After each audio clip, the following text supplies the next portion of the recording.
Testing 1, 2, 3.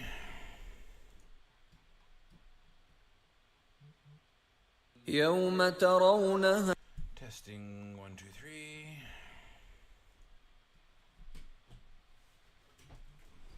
يوم ترونها Cool. Cool. Oh my god, so cool. Alright. أعوذ بالله من الشيطان الرجيم. بسم الله الرحمن الرحيم. 3, 2. Assalamu alaikum. Welcome back to another episode of Quran in English. My name is Ahmed and I'm happy to take you through a new chapter. Surah Al-Hajj, the chapter of the pilgrimage. The pilgrimage, aka the big pilgrimage that Muslims are instructed to do at least once in their life. But before we get into the verses, I must always explain what we're doing here. This channel is an educational channel.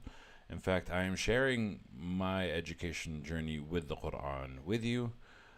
For a lot of the Quran, I'm reading it for the very first time, and I'm sharing my understanding of what I'm reading with you before I get into other explanations or other perspectives. I'm starting with what do I understand first, and then I move from there.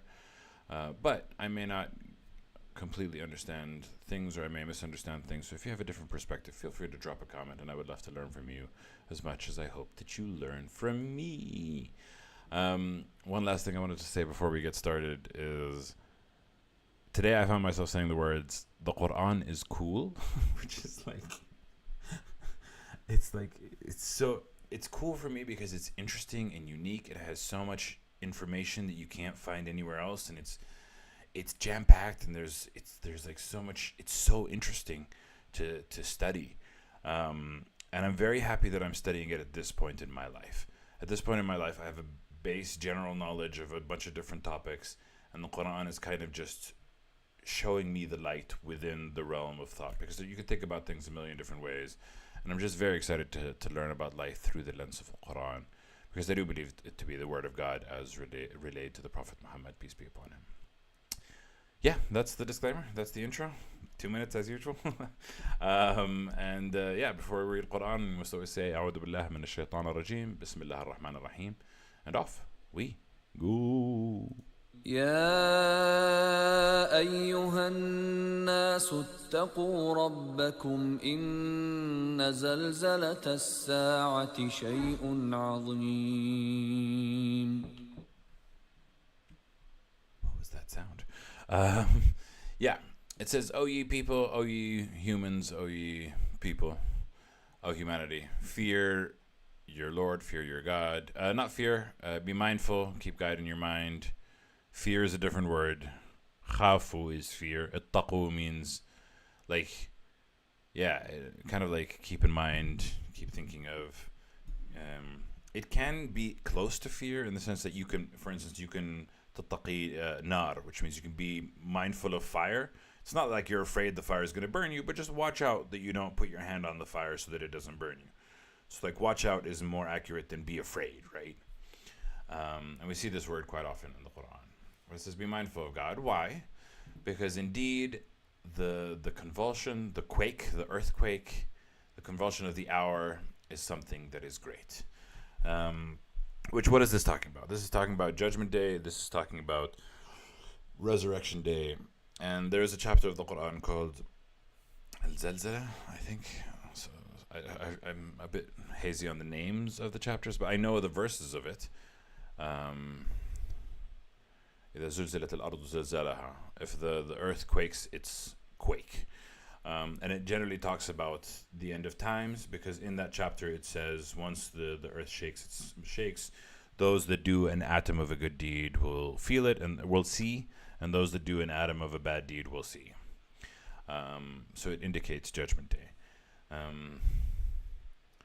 And here it's asking us to be mindful of God, because the quake of the final hour is terrifying. And it made me think about the Quran was, inspired, revealed to the Prophet Muhammad 1,450 plus years ago. And I guess people have been kind of worried about it. And I thought about, okay, all those people that have died since then, Do they just not see the earthquake and they only get resurrected after the earthquake? Which I think that's the case. I think the earthquake comes first, then the judgment, or the earthquake comes first, then the resurrection. It's very interesting, very unique. But anyway, it's saying be mindful, because when the earth quakes, it's a mighty thing, a terrible thing, a dreadful thing. It's a great thing. Mighty is like, azim is grand, big. Dreadful is not the right word. It's a grand thing. It's a huge thing. It is the thing. It's like when the final buzzer blows at the end of a match. That's it. Game over. Nothing to be done. Whoever's won, whoever lost. You know? يوم ترونها تذهل كل مرضعة عما أرضعت وتضع كل ذات حمل حملها وترى الناس سكارى وما هم بسكارى ولكن عذاب الله شديد. On that day, that is the day that you will see it, where every nursing mother will forget what she was nursing. And then it says, and will deliver وَتَضَعُ, or will place every pregnant woman what she's carrying. Which here is saying will deliver her burden prematurely. That's kind of the understanding, but the exact wording was وَتَضَعُ كُلُّ ذَاتِ حَمْلٍ حَمْلَهَا. And it will place every pregnant woman what she is pregnant with. She will place it. What does that mean exactly? Will she deliver it? Will she no longer be carrying it? Does everybody have to die before they're resurrected, or the people that are alive, do they get to go straight to resurrection? Either way, it paints a very powerful and terrifying image. And I never thought about pregnant women during Judgment Day. I never thought about what would happen to them. And I also didn't think about whether people die first, or some people that are alive would just go straight to Judgment Day, the Judgment Hour. But anyway, it's a great day. Nursing mothers will forget who they nursed, essentially saying that everybody will kind of lose all sense of what was important to them. And it says, and you will see people drunk, intoxicated, while they are not drunk. They will look like they're drunk, but they're not drunk, which means kind of like it gives you an image of someone not focused, not knowing what's happening, kind of barely functioning, barely walking, barely able to succeed. Like, it's just such overwhelming pressure that they will behave as if they're intoxicated. But the punishment of God is severe. I wonder why it says, and you'll see people drunk, even though they're not drunk, but the torment of God is severe. I'm trying to think of what the connection between the two is. What does being drunk and seeing the torment of God being severe?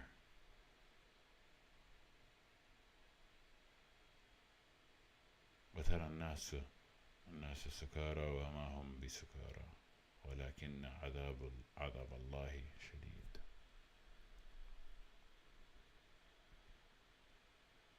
I don't know. Something about drunk people, something about torment. We know that God's torment is severe. And we understand from this verse that the people will seem drunk, but they're not drunk. Intoxicated is probably the right word. But how do you connect the two? I don't quite know. Because it says but. Technically it says and but. وَلَكِنْ وَلَكِنْ عَذَابٌ. You'll see them drunk, but they're not drunk. But God's punishment, God's torment is severe. I don't quite follow the chain of logic. But either way, terrible, terrible day. Terrible in its magnanimity and strength. And it's just... yeah, it's the game over. That's when the clock is up. ومن الناس من يجادل في الله بغير علم ويتبع كل شيطان مريد. And of humans, of mankind, is those who argue concerning God. They argue about God. They argue what they think God is, what the God isn't, but they don't have any knowledge, and they follow every devil that is rebellious. And I know very specific people come to mind who are like, oh, God's this, God's that, blah, blah, blah, blah, blah, blah. Like, there's difference between those that say that I don't know, and then those that say, oh, I know God is this, or God is that, or God is terrible, or evil, or mean, or the demiurge, or there's 6,000 different variations of, probably more than 6,000, of what God is. And all of them are just following the devils that are rebellious. And again, devil is not a creature, but a descriptor of creatures. So you can have human devils, you can have jinn devils, you can, shaitan just means the characteristics that belong to, but here, when they're following the devil that is rebellious, it could be human, could be jinn. Because you could follow a human, you could follow a jinn. Could be something that you worship or a human that you follow. كتب عليه أنه من تولاه فأنه يضله ويهديه إلى عذاب السعير. It was written upon him, the one who follows every devil that's rebellious. It was written upon him that whoever befriends him,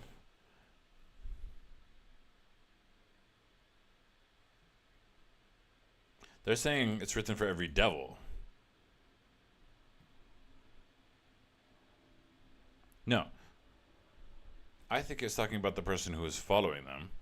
Someone who dispute about God without knowledge, following the rebellious devil, following every rebellious devil. And it has been decreed for these that dispute about God. It's written for him that whoever befriends him, that indeed he will misguide them, and he will be guided towards a punishment that is fire. وَيَهْدِيهِ إِلَى عَذَابِ السَّعِيرِ. Yeah. فإنه يضله ويهديه. كتب عليه أنه من تولاه فإنه يضله ويهديه إلى عذاب السعير. So for me, I said whoever befriends him is going to misguide him and guide him towards a punishment that is blazing. That's how I understood. The person who disputes about God without knowledge, following every rebellious devil, whoever befriends him is going to cause him to be more confused and going straight to the fire. If you thought those verses were interesting and confusing, there's this verse. I have a different perspective of how it was explained to me versus how I know, but it's a long verse, so let's get into it. يا أيها الناس إن كنتم في ريب من البعث فإنا خلقناكم من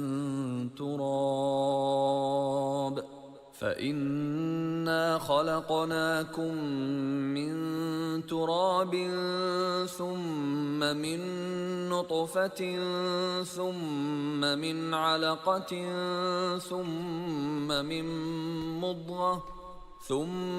من مضغة مخلقة وغير مخلقة لنبين لكم ونقر في الأرحام ما نشاء إلى أجل مسمى ثم نخرجكم طفلا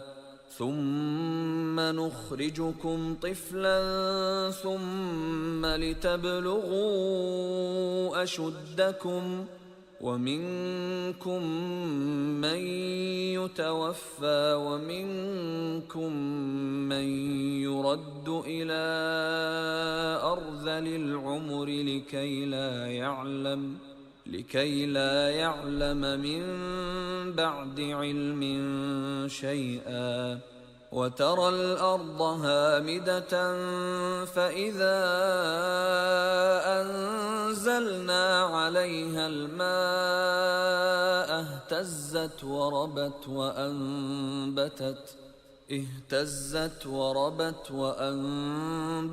من كل زوج بهيج. been following this channel for some time, you understand that when they repeat in the middle of a verse, it challenges me, let's just say. And he repeated multiple times throughout this verse. It's a long verse, don't get me wrong. I understand that you need to break it up. But for me, take a pause and then continue. Like, there's no need to repeat. But anyway, it's a long verse, and a lot is being said. So let's take a look at what is being said. First, it says, O ye of mankind, if you are in doubt about the resurrection, then know that indeed we have created you from dust. So this is Adam, and that's what footnote number 1 says. This was your father, Adam. From dust, then from a semen drop, and here they go. A nutfa is the union of male and female gametes, which results in the zygote after fertilization. So it's kind of talking about creation, dust, then nutfa, zygote. ثم من علقة, from a clinging substance, clinging clot. And if you turn to number 3, alaqa means the embryo resembling a leech. ثم من مضغة مخلقة وغير مخلقة, which means then developing you into a lump of flesh. First, it's a lump of flesh, مضغة meaning resemble or chewed morsel, and it comes in 2 forms: مضغة وغير مضغة, fully formed and unformed, fully formed or defected, evolving into a healthy embryo or undergoing a miscarriage. And these are a lot of things that, again, this is 1,450 plus years ago. We didn't have access to a microscope. We could not see any of these things. So the fact that the Quran is talking about the stages of human creation at this stage, is absolutely miraculous and kind of amazing for its time. مخلقة, formed, وغير مخلقة, لنبين لكم, so we can make it clear to you. And it's kind of interesting that it's saying, so we can make it clear to you. I don't think it was clear to them 1,450 years ago, but it's clear to us now, looking back, that no human could have known the formation of how things were done. Because as far as they saw, would have sex, and then they would just, the belly would grow, and the baby would grow, but they don't know the stages. They don't know how to call them different things. They didn't understand. It's just, yeah. In order to think about this, it's kind of amazing from 1,450 plus years ago. And we cause to remain in the wombs what we will until a term that is appointed, and then we bring you out as a child, and then you may reach your maturity. So it says several things here. It says we will in the womb for an appointed term. Then we settle whatever we will in the womb for an appointed term. You'll stay in the womb for as long as you need to, and then bring you forth as infants so that you may reach your prime. It's just talking about life and how you're created. You're created as children, so then you can become mature. And then once you become mature, it's kind of established that you are that kind of person. And then it says something that I find very interesting and very exciting and very cool. But I have heard it explained to me in a different way. And I will tell you what the general way that it has been explained to me and the general understanding of this verse first. And then I'll tell you what I see and what I believe second. And among you who dies, and among you who is returned to the most abject, the smallest, the kleinest, the weakest of age, so that they do not know after that knowing anything, so that they don't know anything after that. Now, the general understanding of philosophy, as it was taught to me, as I learned it, was that, you grow up and some of you die at a young age, but some of you live long enough to get to old age where you get like frail and tiny and you forget things. That is not what I understand. Primarily because it said you returned to the most abject of age. Returned in age, not returned in size. Not like you grow big and then you become frail. I understand what they're trying to say. They're trying to say you hit maturity, and those who die, and then those who don't die become weak in age. But then they're thinking it's weak in size. But it says يُرَدُّ إِلَى أَرْذَلِ الْعُمْرِ, returned to the most abject age. Let's put this into our wonderful translate and see what it says. Return to the worst part of life. So here's the translation that they're saying it's here, which okay, like let's speak about my own ignorance. It's very much could be returned to an age that is, and this is an expression of talking about coming to an age where you're frail and weak, and you didn't die and you become frail and weak. I accept that this can make sense, but the other option is that the way that I thought about it is being returned to an age, so that you do not know from after that anything. So that you don't know anything? For me, returned in age, so you don't know anything, translated, I know, I'm very different, but translated into reincarnation. Those that die having fulfilled their destiny, and those who will be returned as a baby and reset to an age where they don't know anything. Specifically when they don't know anything. Yes, you start losing some information as you get older, but never to the point of not knowing anything unless you have a degenerative disease, unless your brain is under a specific condition. But then that's not true for everybody. Not everybody's grandparents die knowing nothing, right? The fact that it says that knows from after that in knowledge not a thing, so that they do not know from after that any knowledge, like that's got to be a return to an age where you don't know anything. I mean, it sounds like reincarnation. It sounds like, okay, you die and you're going to the end, you get reincarnated. Now, whether or not that makes sense, whether or not that is true, that is to be seen, but this is just a theory. This is just what I'm understanding. And I'm sure a lot of people disagree with me. It won't be the very first time. But maybe there is some sort of concept of like hierarchy and repetition and souls that kind of have to go through multiple iterations of life. I don't know. I don't understand. There isn't enough evidence to suggest that reincarnation is the way to go. But that's just what I see when I read this. And I don't see when you get into old age so that you do not know from after knowledge anything. Like I don't see that happening at old age. I don't see at old age that you forget everything. And I'm sure many of us have grandparents that have had that, some maybe on the last moments of death you kind of disconnect and you kind of lose, but everyone kind of disconnects and loses. But that's not about age, right? That's about death. So I don't know. I don't see it as being old age, but I can understand it as a theory. And you will see the earth barren, but then if we send down upon it water, it gets stirred and it swells and it grows from every kind, every pair. Zawjin bahij, yeah, every pair, right? Producing every type of pleasant plant. Either way, a lifeless earth can bring forth life. Yeah, so here they've translated, so while some of you may die young. Again, it doesn't say may die young. It says some of you die.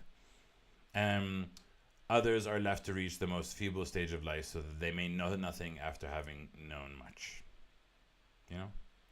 That's the kind of the general understanding is that they'll reach the most feeble stage. But it's not reach, it's return. Yarud. That was kind of the word. Yuraddu is returned to the most abject age, which is like if you're returning, you're not going forward. And if you're returning to your abject size, you're returning to an abject age. So I struggle to accept the popular opinion on this topic. Not to say that reincarnation is the correct way, but it feels a bit more accurate than not. Interesting. ذلك بأن الله هو الحق وأنه يحيي الموتى وأنه على كل شيء قدير. Here's a good point. That is because God is the truth, and we've seen this word time and time again with me and Safa. The world is created in truth. God is the truth. And so, we see this time and time again. Here we see it as saying that God is the truth instead of the world is created in truth. And yeah, I think for me, it's all the above, right? It's a combination of the world being in truth, but also talking about God. God is the truth. And the way that it says it further is that He is the one that gives life to the dead, and indeed He is over everything, all capable, all powerful. He can do everything. Which again, yeah, reincarnation is not outside of God's hands. That doesn't make it true, but that's kind of like God can do anything. And the whole purpose of these verses that we've been reading is from death comes life, from life comes death. There seems to be a cyclical nature, and we've seen this example time and time again. So why not have this moment of like you either live your life and you die because you have reached the final age, or you have a kind of reiteration. It's possible. I don't know enough to give you the answer of what it is. I'm just telling you what the Quran says and why I think the way that I do based off of what it says. وأن الساعة آتية لا ريب فيها وأن الله يبعث من في القبور. And indeed, the hour is coming. There is no doubt about it. And indeed, God will resurrect whoever is in the graves. Again, all of those will be resurrected. All of those will be brought back, which we know. Which it could be as simple as this is what God is saying, that everything will be resurrected and that God is capable of everything. Yeah, it could be Occam's razor. The most simple explanation is the best. ومن الناس من يجادل في الله بغير علم ولا هدى ولا كتاب منير. And from the humans, from mankind, is those who dispute concerning God without knowledge and without guidance and without a book that is enlightening. We talked about them a little bit earlier in the chapter.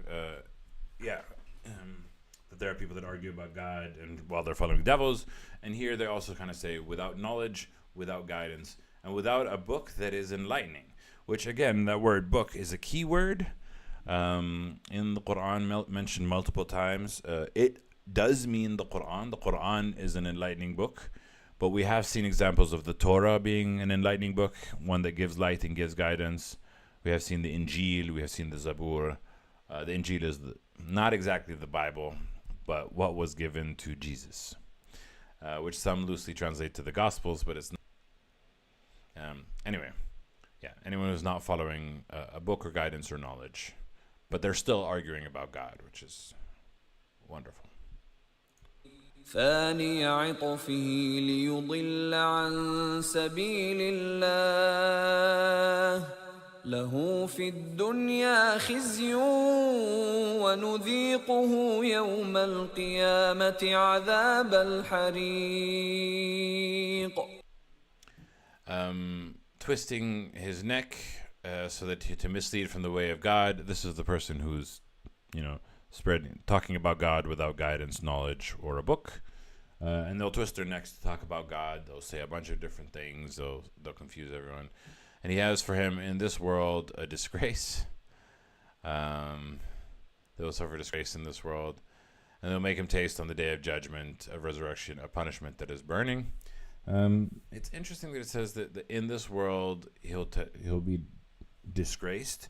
Because, for instance, I can name you a bunch of staunch atheists that, say God is evil or God is terrible or not good.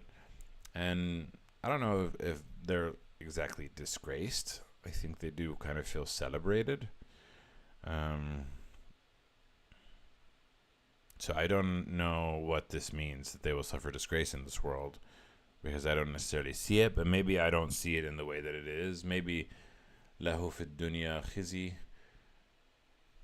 Maybe there's a different way of seeing it instead of popular opinion. Maybe it's not talking about popular opinion. Maybe it's talking about a different form of disgrace, and we're just misunderstanding what the verse is saying. But we do know on Judgment Day he will taste the torment that is of burning fire. ذلك بما قدمت يداك وأن الله ليس بظلام للعبيد. That is for what He has sent forth His hands, and indeed God, yeah, that's because essentially what He will get is a result of His own doing, is what it's saying. And indeed God is not unjust to His creation. The word is slaves, but sometimes we use the word servants. ومن الناس من يعبد الله على حرف فإن أصابه خير اطمأن به وإن أصابته فتنة انقلب على وجهه خسر الدنيا والآخرة ذلك هو الخسران المبين. And those among the humans are those who worship God, but on an edge. They're like barely worshiping God. So if it befalls him something good, then he's content with God. He's like, you know what, God's good, God's great. I like God. God likes me. But if he befalls him a trial, a test, something difficult, then he turns upon his face, aka he changes his mind, and he's lost the خسر الدنيا والآخرة, and he's lost the worldly life in the hereafter. Essentially, when something bad happens to him, he goes, "What? God is mean. God is not good. God is terrible," and he loses the worldly life and the hereafter. And in that is the loss that is clear. Wa alaikum salam wa rahmatullahi wa barakatuh. My brother in Islam. Ahlan Mohab, nice to see you. Welcome to the channel. So here it's talking about those who kind of worship God barely, and if things are going good, then they're worshiping God, but things go bad, they go, no, God dang, and then they lose everything, and that is probably lost. They tumble on their faces. انقلب على وجهه. I just imagine like a gymnastics tumble. I don't know. انقلب على وجهه, turns upon his face. It's kind of like changes the direction of your belief, let's just say.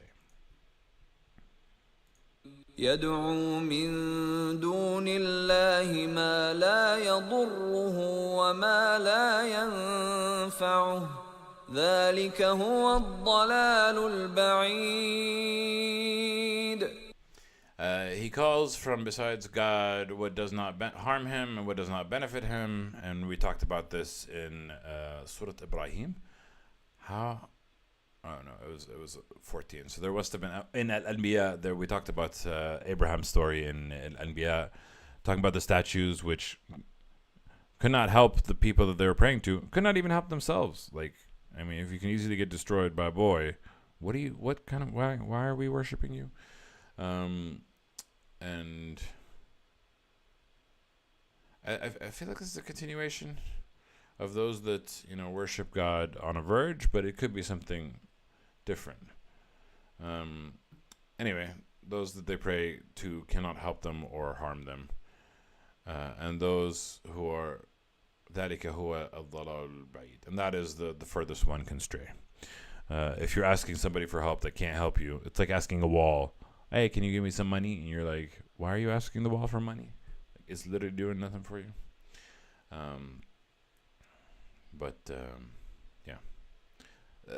Again, the argument that a lot of non-believers make about God is the same kind of argument, that no matter what you pray to God, you won't feel a difference, you won't get a difference. So it's hard to kind of have this argument, so to speak.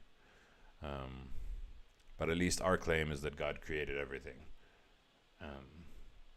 and that exists outside of our agreement. Whereas the gods that they worship, they don't harm, they don't do it, they've never created anything, they don't harm anything, they don't do anything,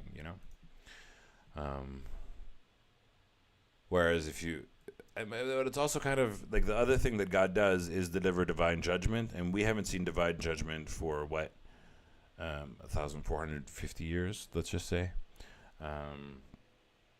So it's hard to visualize God's judgment, as being a real thing on this earth and on this planet. يدعو لمن ضره أقرب من نفعه لبئس المولى ولبئس العشير. They pray to whatever they call to. They call to the one who harms him closer than he benefits him.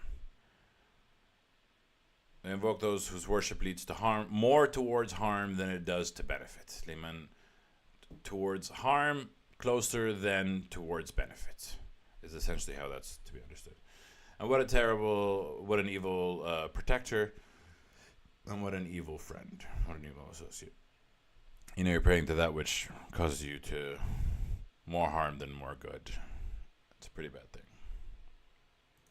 إن الله يدخل الذين آمنوا وعملوا الصالحات جنات تجري من تحتها الأنهار إن الله يفعل ما يريد. And on the opposite hand, you have those who are misguided and go into hell. Indeed, God will admit those who believe and do good deeds, righteous deeds, towards the gardens that flow from underneath it. Water, paradise, gardens of Eden. Water is a sign of life. They flow from underneath the water, aka they always have an unlimited source of life. And indeed, God does what He wills. من كان يظن أن لن ينصره الله في الدنيا والآخرة فليمدد بسبب إلى السماء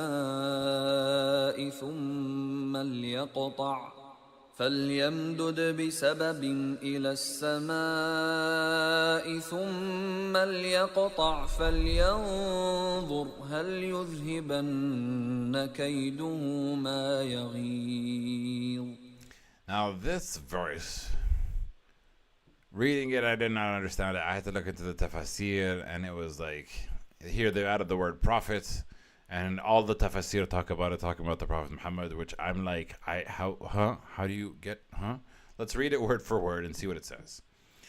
Whoever thinks that God will not help him in the world and the hereafter, let him extend a rope to the sky, the heavens, and then let him cut off. So let him see whether his plot will remove what enrages him. Which I was like, what? And then here they've added, whoever thinks that Allah will not help his prophet, which it does not mention his prophet, it does not mention his messenger, it does not mention Muhammad, but all the tafsir, all the general understanding, add the word prophet and messenger and Muhammad. And then the way that they translate, so let him extend a rope into the heavens and then cut it off, most of them translated, let him hang a rope from his house and hang himself and then cut it off, and to see if his plot reduces his anger or removes his anger, which makes zero sense to me. It doesn't make sense to me that we're talking about the Prophet Muhammad, peace be upon him. There's no mention of the Prophet. If anything, the phrase actually is talking about what I was struggling with before, is how do you know if God's going to help you or not going to help you? Whoever thinks that God will not help him, that's the person that's the he in this sentence. Whoever thinks that God will not help him, not whoever thinks that God will not help a person that doesn't. So I'm you know what, I'm not gonna ignore your comment, Mohab. I'm gonna address it. Is this the only thing in the book that doesn't make sense? There's a lot of things that we don't understand about the Quran. That doesn't necessarily mean that they don't make sense. Ignorance is not a critique of the intelligent. If you're not able to understand it, doesn't mean that what is being said doesn't necessarily make sense. But let's go upon what I was saying to continue.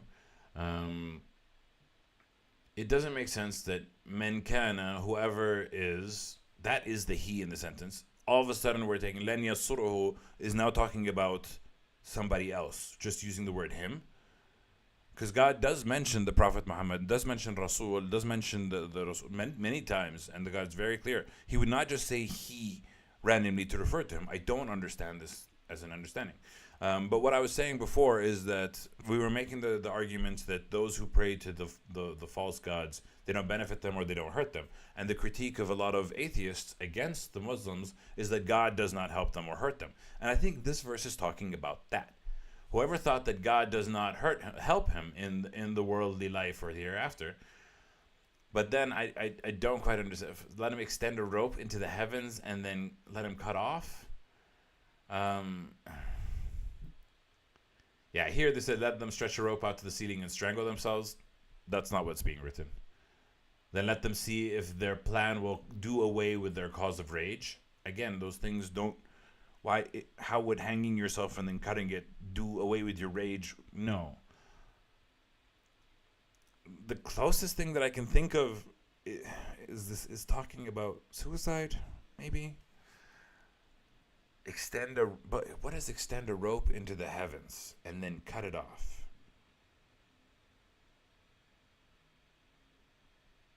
I do not know. I'm not going to claim to understand this verse. Meaning no matter what deniers will do, Allah will never stop supporting his Prophet.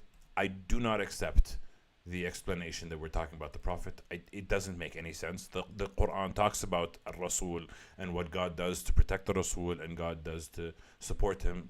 He mentions it explicitly. I don't think this is what the majority of people think of. I do think this is tied to whether or not God can help us. But فَلْيَمْدُدْ بِسَبَبٍ إِلَى السَّمَاءِ ثُمَّ لِيَقْطَعْ. Let him extend a rope to the heavens and then cut. I don't know what that means. But I'm very interested to find out. Okay. وكذلك أنزلناه آيات بينات وأن الله يهدي من يريد. And thus we have sent it down in clear verses, and indeed God guides whom he wills. And actually, I recorded this in a video yesterday, but we've not released the video because we want to finish recording the full chapter first. The video is a chapter of me and Safa recording Surah Al-Nahl, which is chapter 16. We started it together, but we didn't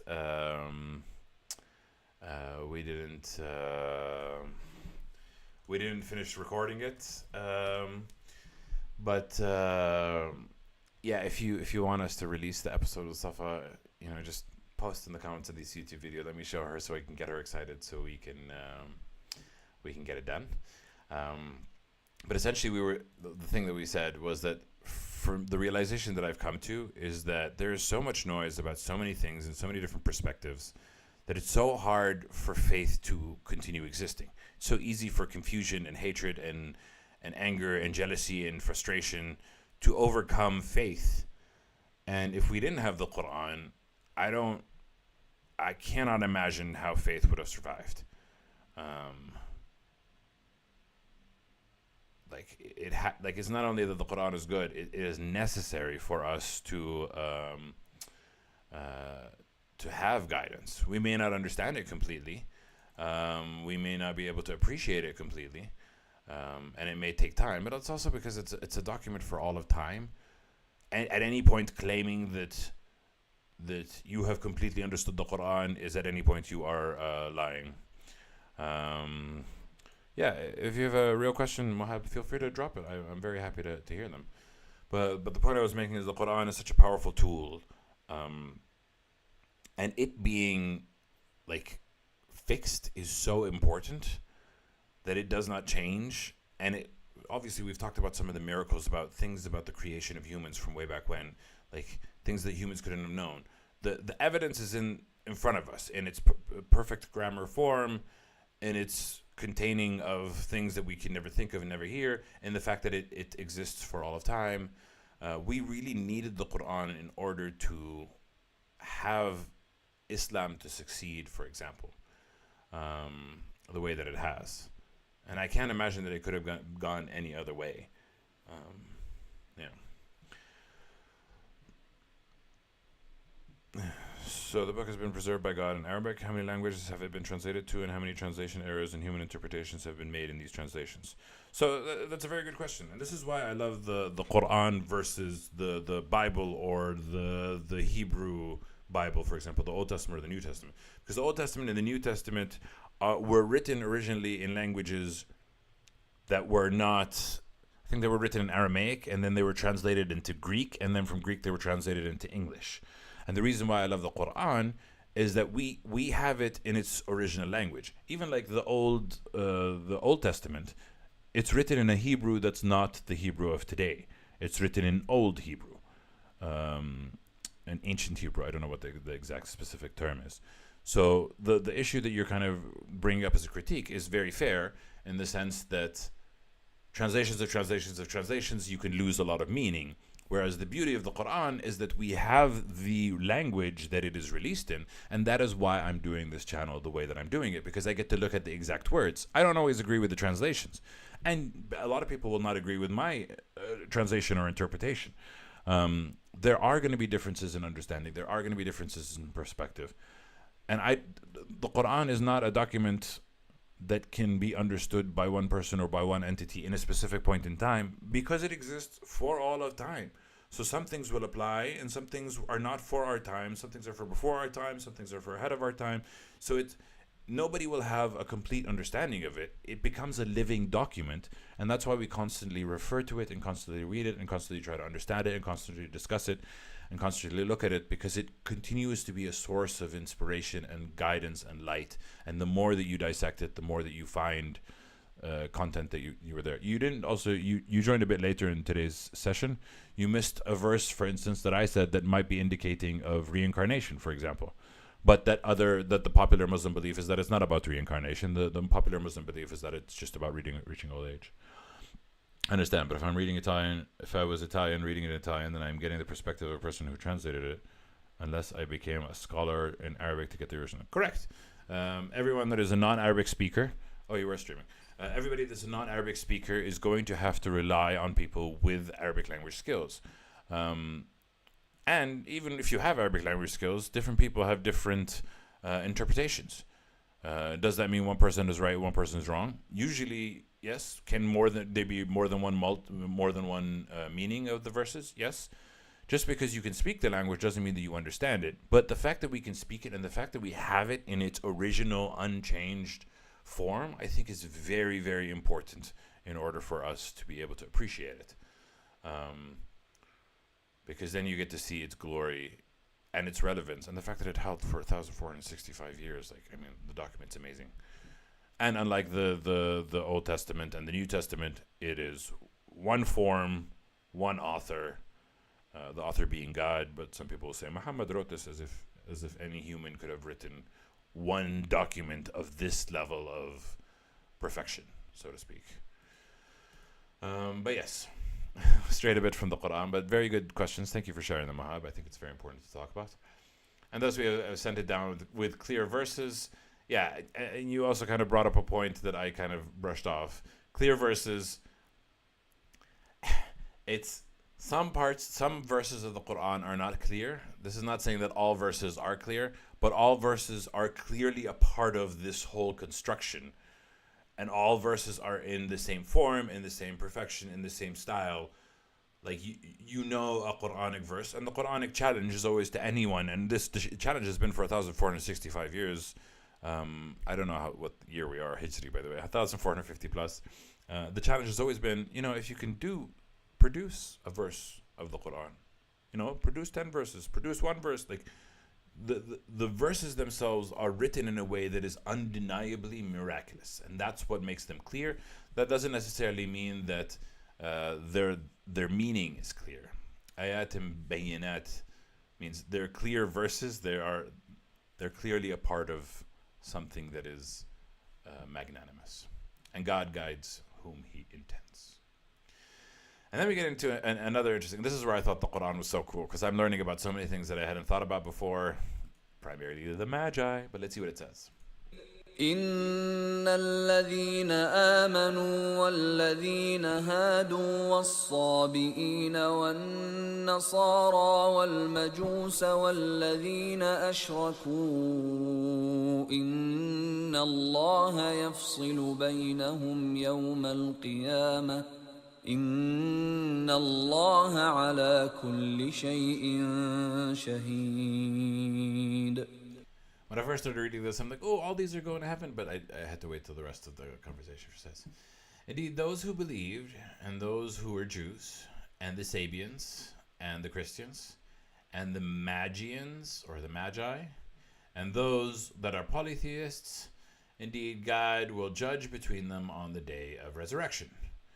And indeed, God is over everything a witness. Who were the Sabians? It refers us back to 262.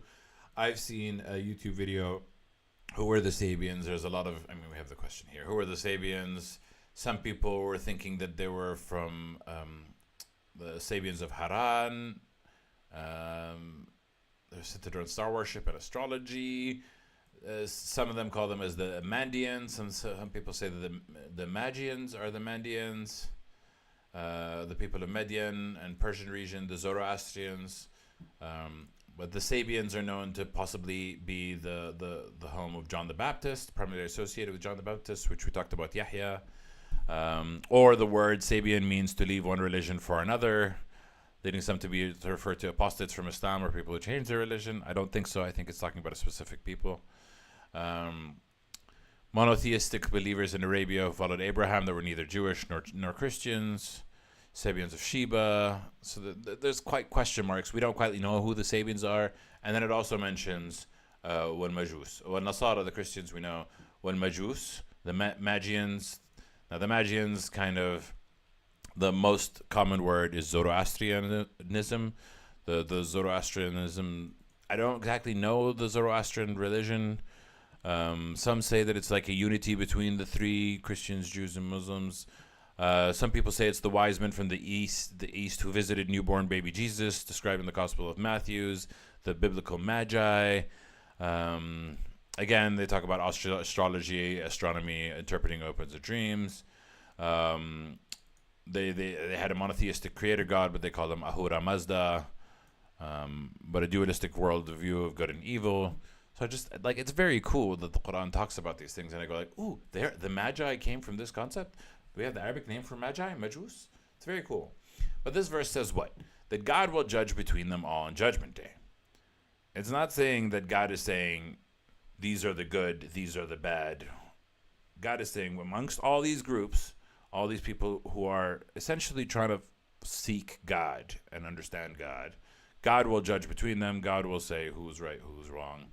And it doesn't feel like one group will be right or one group will be wrong. I feel like it's individuals. But anyway, God will be a witness upon everything. And the last verse for today. ألم تر أن الله يسجد له من في السماوات ومن في الأرض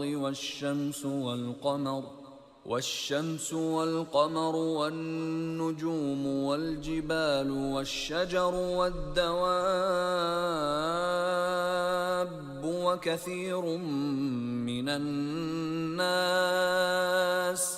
وكثير حق عليه العذاب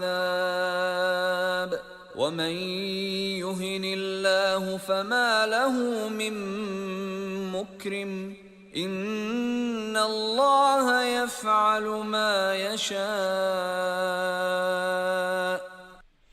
God prostrates or bows down whoever is in the heavens and whoever is in the earth and the sun and the moon and the stars and the mountains and trees and the moving creatures and many of the people.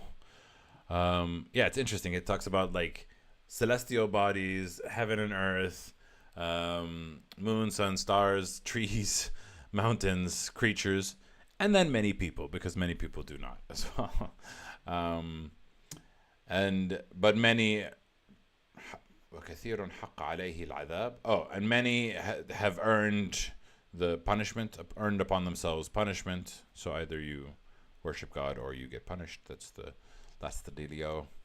And whoever God humiliates, then he does not have any bestower of honor, any protector. No one can honor him. And indeed, God does whom he wills. Which brings me back to a topic that was raised in the video that Safa and I did, but we have not released the rest of it. We just done the first section. So pop off in the comments if you want to see Safa again and say, this is the content that we're here for, you and Safa. Can you please make it happen?